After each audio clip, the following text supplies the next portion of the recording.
我回鄉搞直播賣螃蟹，卻被鄉親們指責說我賺他們的血汗錢，一斤賺3塊，誰家塘裡不賣個幾萬斤？這得是多少錢？大學畢業後非要回鄉下，原來是為了搶我們的錢啊！村長更是出來當和事佬。少成，鄉親們的錢不能貪啊，把錢都拿出来赔給鄉親吧。我氣笑了，他们的螃蟹滞销是我辛苦营銷、打造流量才賣出去的，螃蟹壞了、臭了的折損費也是我承擔的。看着拿着木棍讓我賠錢，說要自己單賣的村民們，我直接給錢散夥。反正整個縣都養殖螃蟹，隔壁村還在求着我賣呢。想當初我大學畢業，我爸一通電話打來，讓我果斷收拾行囊回到了家鄉。我學的新聞學，在大學期間就吃上了互聯網的紅利。為了幫螃蟹滯銷的村民擺脫困境，我開始在網上直播賣助農螃蟹，短短1周就賣出去了上萬斤，鄉親們賺錢了，螃蟹也賣出去了，皆大歡喜。直到今天，我正準備同往常一樣繼續直播，卻發現塘裡一個村民都沒有。我爸給我打來電話，讓我趕緊回家一趟。我摸不清狀況，只好跑回家，卻看見一堆村民拿着木棍圍在我家門口。我着急地跑了過去，身前的人轉過頭看見是我，一拳頭直接打在了我臉上。少成，你這小癟犢子終於肯露面了啊！快還錢，不然老子揍死你！我頭暈眼花，還沒等聽清他說什麼，就看見一群村民拿着棍子對着我，他們滿臉猙獰，高呼還錢。可我什麼時候欠他們錢了？我晃了晃腦袋，正想尋找我爸的身影，就聽見隔壁李叔的怒罵聲：你裝什麼裝呢，少成？你那點小把戲已經都被我們知道了。你是村裡的第一個大學生，怎麼回来就坑同村的人？把話說清楚，我坑你們什麼了？坑什麼？坑我們的錢，我們都知道了。1斤螃蟹給我們30的成本，加上運費亂七八糟的，最多37，但你賣給人家40塊，這說明什麼？1斤螃蟹你抽了3塊，那明明是我們的錢啊！1斤賺3塊，誰家塘裡不賣個幾萬斤的？那得是多少錢？你這無本買賣賺的可真容易，就是。怪不得人家一個大學生畢業後在大城市待要回鄉下，說是幫鄉親脫貧，原來脫自己的貧，搶我們的錢啊！一群人鬧得不可開交，我也聽明白了，今天這鬧的是哪出了？原來是覺得我坑了他們的血汗錢了。我憤怒的正想反駁，人群中忽然有一個人走了出來。周村長笑着摸了摸他下巴的鬍茬，拍了拍我的肩膀：少成啊，這就是你的不是了。要不是舒龍回來告訴我說你貪了鄉親們的錢，我這個村長都還被蒙在鼓裡呢。鄉親們的錢不能貪啊，你快把錢拿出來賠給鄉親吧。我眯了眯眼，氣笑了。這事情已經顯而易見了。周淑龍前段時間大專畢業回鄉，他爹村長求到了我這裡來。少成，你比我家兒子能幹得多，他在外面也找不到什麼好工作，你幫忙带带他，讓他在你這兒學習點網上的新知識，怎麼樣？舒龍雖然比你小了2歲，但你們都是同村的，從小一起長大。說實在話，我挺反感這種道德綁架的，更何況他算什麼村長，就是輩分高，大家尊敬他，喊一聲村長罷了，根本不是正經村幹部，他卻仗着這一聲尊稱四處耍威風。可耐不住我老爹是個老好人，主動替我同意了下來，我也不好再多说什麼，便讓周淑龍當了我的助播。誰曾想這才1個多月，麻煩就找上門來了。周村長，你說了這麼多，我倒是想問問周淑龍呢？周村長還沒吭聲，村民就開始舉着木棍大罵我，說我轉移話題肯定是心虛了。一群人說着就操着木棍要砸我家，我爸連忙從人群中擠了出來，擋在我前面。好兒子，你趕緊跟鄉親們解釋清楚啊！我安撫地拍了拍他肩膀，直接掏出手機開始錄像。你們有本事給老子狠狠地砸，有一個算一個，我等下就報警告你們損壞私人財產。這院子裡的賊鴨都是我剛買的新品種，可比一般的貴。還有那牛羊，等下受驚了跑不見了，損失也得算你們身上。一頭牛就是上萬的價格，他們不会不知道。果然，一群人聽到我說的話不敢動了。我冷哼一聲，看向為首的周村長。村長，我读書多，看你年紀大，才稱呼你一個啥權都沒有的人叫村長，這不代表我就是個傻瓜，能任由你們父子倆坑。把你兒子給叫出，我要當着鄉親們的面好好問問，這是幾個意思？周村長神情尷尬，支支吾吾半天，最後還是周淑龍自己跑了過來。他撇了撇嘴，一臉不爽地瞪了我一眼。少成，你吼什麼吼？有本事就跟我打一架呀！周村長，你這個當老子的不好好管教自己兒子，讓自己兒子在這裡挑事，我幫個忙教訓他一下，不成問題吧？周村長氣得牙癢癢，但也因為心虛，不敢當着众人的面反駁我。少成，這分明就是兩碼事兒，你別在這兒偷換概念。我們現在說的是你吃回扣的事兒。一群人連忙附和村長，又將矛頭指向了我。我輕笑一聲，拽過周淑龍，將他推到地上。行，要跟我鬧是吧？那我就跟你們好生掰扯一番。1斤螃蟹我賺3塊，確實有這麼一回事，但我這可不叫做吃回扣。我話還沒說完，人群又反應激烈。村民們都說直播間老板下單的錢就是給他們的，我不過是個中間人，憑什麼貪他們的錢？我覺得有些好笑，但憤怒之後更多的是無奈。村裡人基本世世代代都以賣螃蟹為生，我這一代的很多同齡人也是完成了9年義務教育後，便早早回家幫忙養螃蟹。他們的思維還停留在以前自己拿着螃蟹到線上賣的邏輯，一手交錢一手拿貨。可時代變了，光靠他们這麼去賣已經賣不出去了。明明我是幫助他們讓他們的螃蟹都能賣出去的人，可有心人一撺掇，我就成了見錢眼開吃回扣的白眼狼。他们只是不懂，又被利益冲昏了頭了。我冷冷看向一旁的周村長，反問他：當初你非要把你兒子弄到我這裡來，還說不要工資只要分成，1斤蟹我賺3塊，給了他1塊已經夠意思。昨天他跑來跟我提想漲到1斤1塊5，我拒絕了。所以今天你們父子倆就撺掇村裡人跑我家來鬧事兒。我就想問問，你們父子倆拿錢這事兒告訴鄉親們了嗎？按照你們的邏輯，這錢也是鄉親們的血汗錢。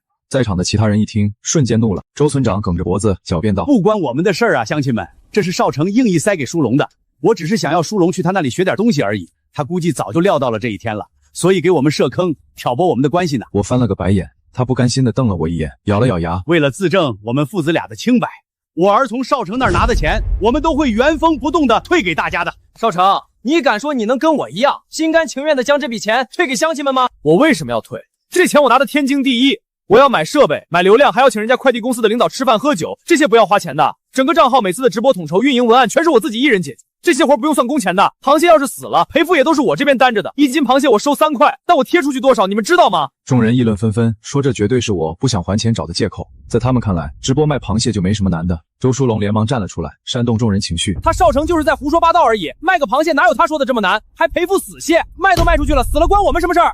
少成，你趕緊把錢退了，否則我們村不給你螃蟹，你拿什麼賣？就你家塘裡的那點螃蟹，人家瞧都瞧不上。周村長在一旁陰恻恻的笑，言語間盡是威脅。少成，你坑同村人就是你的不對，乖乖把錢交出來，否則你没螃蟹賣了，不也是個廢物嗎？我爸在一旁皺了皺眉，正想同村長爭辯，被我攔住了。我無奈地搖了搖頭，已經沒有什麼好爭辯的必要了。這群人鼠目寸光，眼前的蠅頭小利他們是不肯放棄掉的。就算同他們講道理，他們也只會認定自己那套邏輯，東西是他們的，那賣的所有錢就應該是他們的。他們不懂，但周書龍一家肯定懂。他們不就是看中了這利益，想要將我趕走，自己接手這樁好買賣嗎？那我就成全他們。我倒是要看看，沒了我，他們這螃蟹要怎麼賣掉。至於我，全縣的人都養着螃蟹，人家隔壁村求了我多少回，讓我幫忙賣了，也就這群傻子仗着一個叔伯的虛名就自以為是了。我從包裡掏出銀行卡，塞到了我爸手上。我这個人最討厭別人來威脅我，尤其是你們，還沒這個本事能威脅到我。別以為仗着輩分大就可以來教我做事。爸，你去好好算算賬，他們每家賣了多少斤的螃蟹，不都是記在賬上的嗎？就按照1斤3塊的價格全部退還他們。這錢我還不稀罕掙了，你們愛單幹就單幹，我以後也不會再賣你們的一隻螃蟹。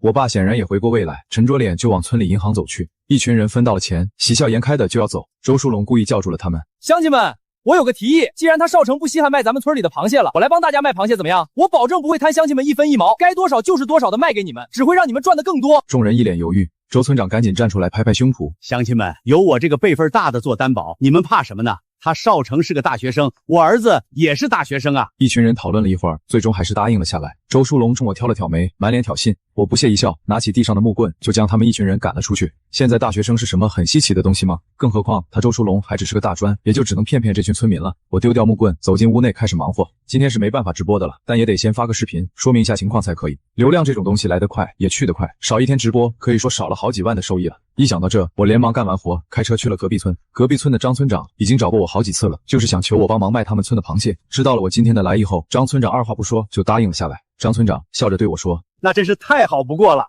邵老師，我們村的螃蟹精心飼養的，我不是自誇，這些真的不比你們村差。你儘管提條件，我們全村人會全力配合你的。”我點點頭，檢查了一下他們村的螃蟹品質，不得不說，真的比我們村的好上不少。一看水質就知道都用心了。可惜这些螃蟹比我們村略瘦了點，但沒問題，這個好解決。確定後，我便直接將盈利分賬同張村長講清楚了。張村長，我收村民的螃蟹來賣，1斤蟹我收3塊的利潤，中都壞了、死了、臭了的都由我來承擔，你看怎麼樣？這事兒你最好是把村民都叫來，問問他們的意見最好。不到1個小時，凡是村上養殖螃蟹的農戶都到了，我又將售賣流程以及利潤分配仔仔細細的說了一遍。一群人埋頭討論了半天，一個稍微年輕一點的男生站了出來：“邵老板，這個價格我們沒什麼意見，但我們怕你虧。這天氣熱，快遞說不準出點子問題，你要只讓我們賺了自己虧了咋辦？今年螃蟹大豐收，10里8鄉的螃蟹都不好賣，我們想給您每斤5塊的利潤，只要您能幫我們把螃蟹賣掉就行。”站在一旁的村民紛紛點頭附和。我掏出了合同：“不了，說3塊就3塊，放心，3塊我不吃虧。我們先簽個合同怎麼樣？”我是打算走持久路線的，萬一以後又再碰到不知足的村民了怎麼辦？我想來想去，這樣做是最妥當的。做生意講究的是誠信，更何況從一開始我的目的就是助農，我不能仗着自己賬號有多大的流量就飄了。和隔壁村的農戶簽完合同後，我先去了各家各戶的食堂裡看螃蟹品質。走完一圈，我集合起所有人，提了個條件，把饲料都換成小魚小蝦，這樣成本雖然是高了點，但是螃蟹的肥度也上去了，買家會更開心。螃蟹雖然只賣這2個月，我們做的可不是一次生意，不能馬虎。其實我們村的螃蟹一開始也和張村長他們村的肥度差不多，只是有些村民為了節約成本，在收賣前10幾天就開始給螃蟹斷飼料了。成本是節約了，但螃蟹肉質也不鲜美了。後來我讓他們在最後的10幾天把饲料换成小魚小蝦，保證肥度和鲜美的口感。当初很多村民都不同意，是我家率先改掉，證明了用小魚小蝦餵出來的螃蟹能賣得更高價，那些村民才跟着換的，就是不知道隔壁村的这些農戶同不同意了。令我有些意外的是，他们幾乎沒怎麼猶豫就答應了。我抿了抿嘴，有些羞愧，羞於剛才自己竟然小心眼地揣測這群村民，他們可比周書龍那群人有大智慧多了。和村裡的人討論好後，我便趕忙回家，爭取能在明天就恢復直播。周書龍是肯定不能用了，助播這活又得落到我老爹頭上了。只是我車剛到村口的時候，就被一群人攔了下來。看着昨天來我家鬧事兒的這群人，我是一點好臉色都給不起來。我問他們沒事，攔我車做什麼？隔壁屋的李叔笑呵呵地拍了拍我車窗：少成啊，你現在不忙吧？你幫小楊搞搞他那個賬號唄。俺們在這研究了半天了，怎麼還是不能直播啊？我氣笑了，早上才跑到我家耀武揚威，拿了錢走人，現在又找着一張臉讓我幫他們。我直接按了喇叭，踩了踩油门，警告他們一群人。人群中的周書龍漲紅着臉上前就對着我車踹了一腳。叔伯們，我之前都告訴你們了，他少成不會樂意幫咱們的，你們非不信吧？這開直播有什麼難的？等我今天回家研究研究，再買點粉絲，保證明天能開直播把咱們的螃蟹都給賣出去，何必還要看少成的臉色？可今天咋办？今天俺們塘裡的螃蟹萬一死了，這得多少錢啊？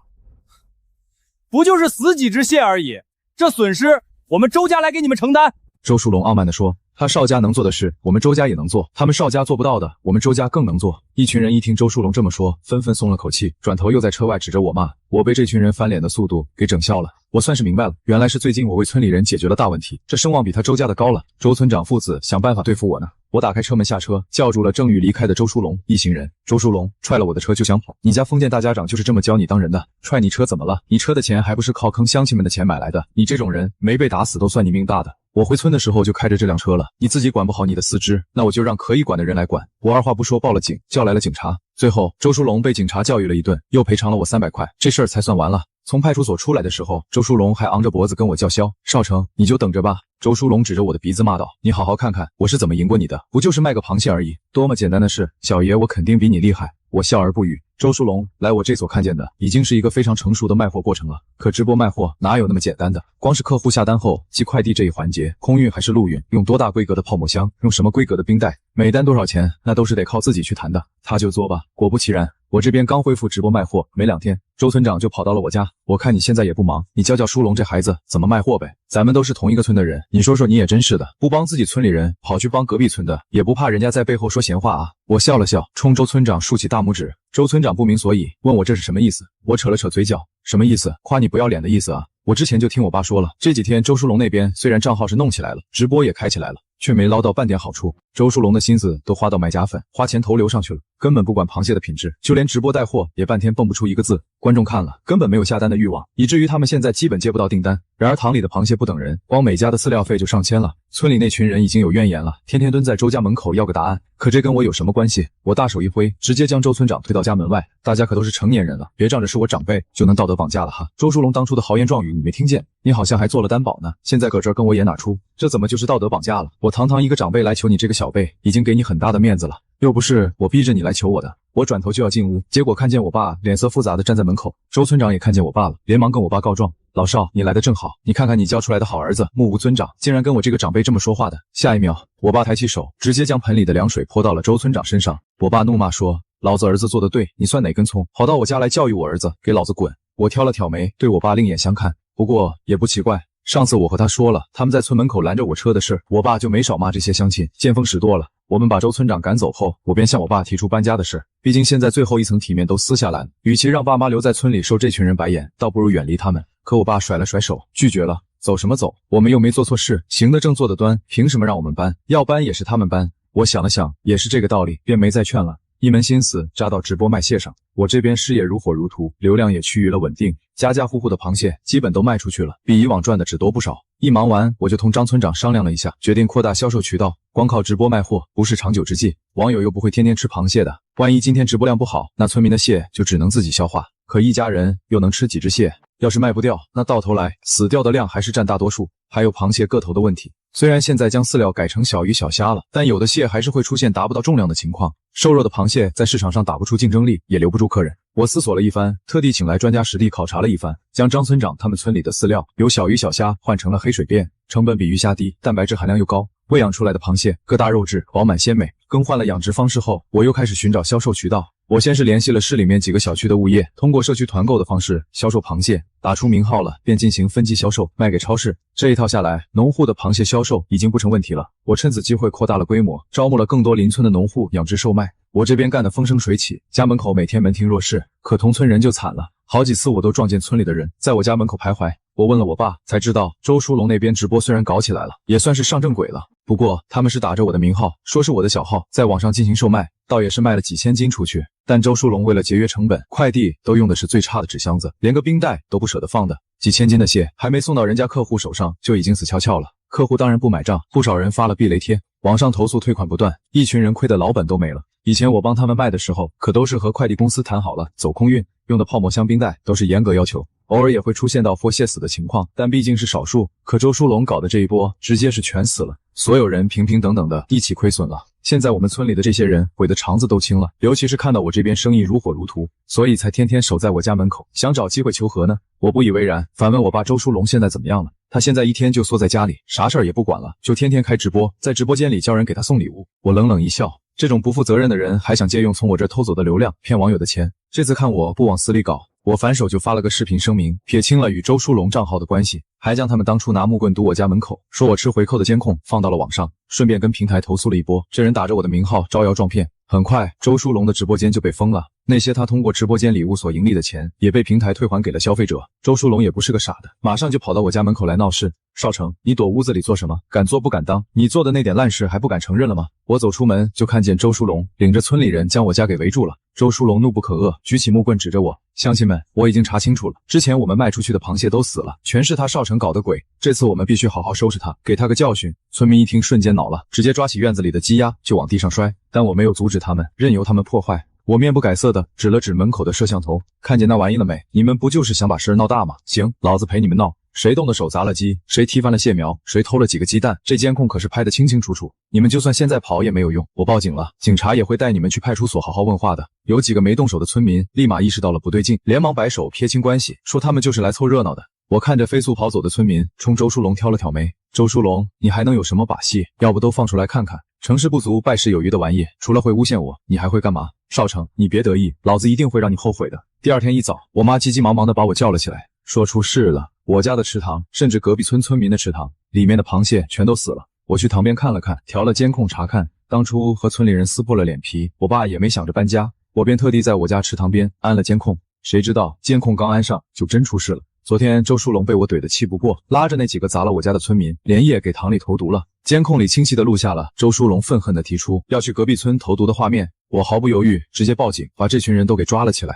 當天下午，周村長就帶着那幾家的家屬跑到我家來求我，少成，我們家書龍他就是太年輕了，還比較浮躁，你當哥哥的應該幫幫他才是，幹嘛跟他計較呢？他只是個孩子啊，我年紀大了，就這麼個兒子，你把他送進去了，誰來照顧我啊？又來了，一到這種時候，這些人就愛道德綁架了。我直接將他們都趕了出去，連一句廢話都懶得說出口。這事的主謀是周書龍，他擔主責，我家的損失以及隔壁村幾家農戶的損失都由周村長來賠償。周村長跑來求了我好多次，我索性帶着爸媽搬到了縣上剛裝好的新家去了，他沒轍了，最後也只能自掏腰包賠了錢。後來听我爸說，周村長為了賠這個錢，連村裡的房子都賣了，把周書龍擔保出來的錢都是借的，他沒臉在村裡待下去，最後連夜帶着親娘和媳婦走了。好好的一個長輩，最後臨老了還要出門打工還債，而村裡那些人為了節約成本，又換成了廉價的飼料，螃蟹變差了，還更賣不出去了。時間一長，很多家連螃蟹都不養了，家裡稍微有點能力的就跟着自己的兒子女兒搬家離開了，沒能力的只能每天跑到縣裡找找散活來幹。比如隔壁李叔，當初跟着周家人叫囂的有多歡，賠得血本無歸的時候就有多後悔。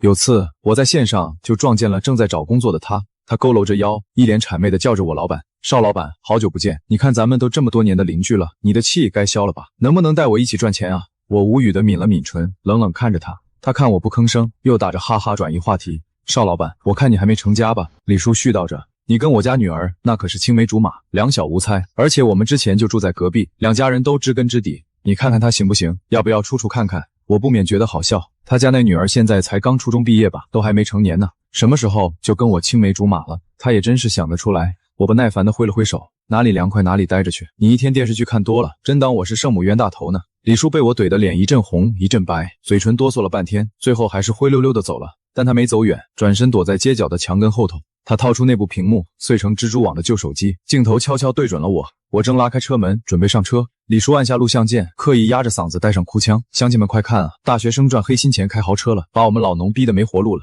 然而我對此毫無察覺，一腳油門回了新家。這幾天新渠道正處於爆發期，各種供貨事務忙得我腳不沾地。直到3天後，我坐在電腦盯着後台突增的退單數據，眉頭瞬間皺緊。我的手機屏幕猛地亮起，張村長焦急的聲音從聽筒裡傳出來：“邵老板，快看網上的視頻，咱們的螃蟹被人造謠了，說咱們餵的是毒蟲子。”我掛斷電話，打開短視頻平台，同城熱榜第一條就是李叔那張老淚縱橫的臉。視頻不僅有我開車的背影，後半段還連上了周村長的畫面。周村長显然躲在外地哪個廉價出租屋裡，對着鏡頭不停抹眼淚。我是被这黑心老板逼走的，他為了省錢，給螃蟹餵一種叫黑水碧的蛆蟲，那都是吃爛肉長大的毒蟲啊！大家千萬別買。評論區早就炸了鍋，全是在抵制毒螃蟹的罵聲。沒等我切出界面，幾家合作超市的退貨通知短信連續彈了出來，要求我承擔全額客訴，並立刻下架產品。我捏緊手機，冷哼出聲。我爸端着切好的水果走進屋，看我臉色不對勁，趕緊湊過來盯着電腦屏幕。他看清那瘋漲的退單數據後，氣得一巴掌拍在桌子上。這群白眼狼還敢倒打一耙！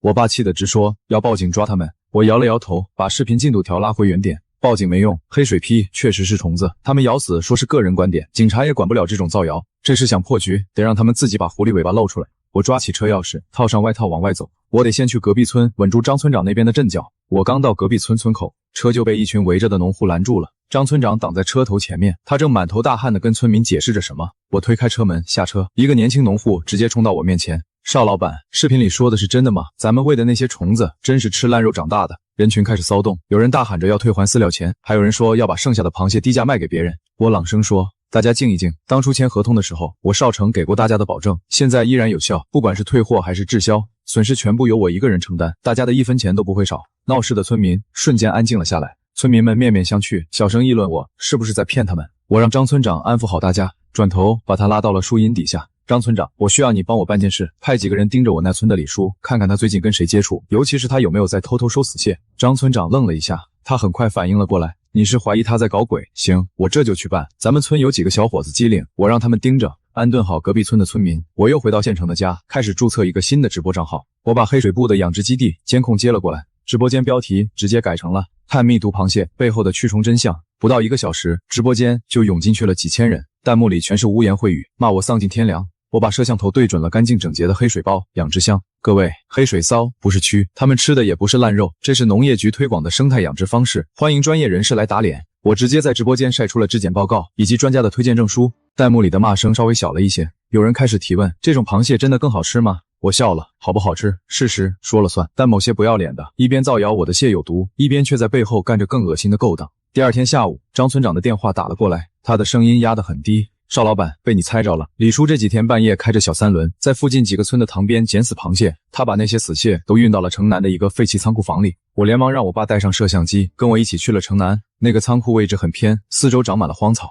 我帶着我爸悄悄摸到了倉庫後窗，一股濃烈的腥臭味撲面而來，我爸差點吐了出來，他用手死死捂着嘴。我透過窗戶縫往裡看，只見倉庫裡點着幾盞昏暗的燈，李叔正蹲在地上拿剪刀處理那些發黑的死螃蟹，周村長就坐在他旁邊，手裡拿着一疊標籤，標籤上赫然印着純手工現熬老家味道蟹醬。周村長一邊貼標籤一邊對李叔說，手腳麻利點。我兒子說我們今天的訂單不少呢。周村長面露嘲諷，網上那幫傻子就愛買這種老家情懷，只要9塊9一罐，咱們這幾千斤爛蟹賣出去，債就還清了。李叔手上的泥點子直接甩進了醬盆裡，還是村長有辦法，先搞臭邵成那小子的名聲，大家看我們被他整得這麼慘，自然就來買我們的便宜貨了。他那黑水逼螃蟹再好，現在也沒人敢吃。我爸氣得想衝進去，我一把按住了他的肩膀。我拿出手機，開啟了全平台直播，直播間的人數飛速上升，畫面清晰地拍到了那些腐爛的蟹殼和滿地的蒼蠅。我壓低聲音說，直播間的各位家人們，這就是口口聲声說我餵毒螃蟹的人，他們正在給你們制作9塊9的頂級蟹醬，大家看清楚這制作環境了嗎？彈幕瞬間炸了，滿屏的嘔吐表情刷了屏。周村長恰好抬起頭，看到了窗戶外的攝像頭，他的臉瞬間變得慘白，手裡的標籤灑了一地。誰在那？邵成，是不是你這個小畜生？我直接把窗戶踹開，縱身跳了進去。周村長，別來無恙啊！你不是說老子是黑心老板嗎？那你這盆裡滿滿當當的死螃蟹又算什麼？我爸也跟着跳了進來，他舉着攝像機對着周村長的臉猛拍。李叔嚇得鑽到了桌子底下，不關我的事，都是他讓我幹的。他說掙了錢分我一半，我根本不理會他的求饒。外頭傳來了警笛聲，我早就提前報了警，並聯繫了市場監管部門。幾個身穿制服的人衝了進來。周村長被戴上手銬的時候，還在對着我咆哮，咒罵我斷了他的財路。李叔則癱在地上大哭，他一邊扇自己耳光，一邊喊着自己鬼迷心竅。這一場直播讓之前的謠言徹底煙消雲散，網友們紛紛去那幾個超市的賬號下面留言，要求重新上架我的螃蟹。超市經理連夜給我打來電話，他的語氣卑微到了極點。邵老闆，之前全是誤會，咱們之前的合同繼續，我們再提價10%，只要您能保證供貨。我摇了摇頭，果斷拒絕了。涨價就不必了，我就想按照原合同走，但我有個條件，以後所有上架的螃蟹必須貼上我個人的養殖溯源碼，我要建立自己的品牌，不再受制於人。超市經理毫不猶豫地答應了。從超市出来，我爸給我打來電話，聲音裡透着恐慌，你快回塘裡看看，隔壁村那幾個養殖箱被人給掀了。我心裡一驚，立刻開車往回趕。趕到張村長的蟹塘時，天已經黑透了，地上散落着不少黑水蜜的蟲卵和幼虫，幾個塑料箱被暴力砸爛。張村長帶着幾個小伙子，手裡拿着手電筒，正在田埂上追人。幾個人影在泥地裡摔成一團，被張村長带人按住了。我走過去一看，又是熟面孔，是原本我們村裡的幾個年輕人，以前跟着周书龙混的。我蹲下身，盯着那個領頭的，問他是受誰指使來的。他梗着脖子，滿臉橫肉都在抖。少成，你憑什麼發財？咱們村的人都沒活路了，你卻給隔壁村送錢，你這個吃裡扒外的叛徒！我氣急反笑，直接一拳揮在他臉側的泥地上。沒活路是你們自己選的，老子給你們機會的時候，你們拿木棍堵我家門，現在看別人賺錢眼紅了，就來當賊是嗎？張村長，不用廢話了，直接送派出所，破壞生產經營罪，夠他們蹲幾年的。那幾個人一聽要坐牢，頓時癱在了泥地裡。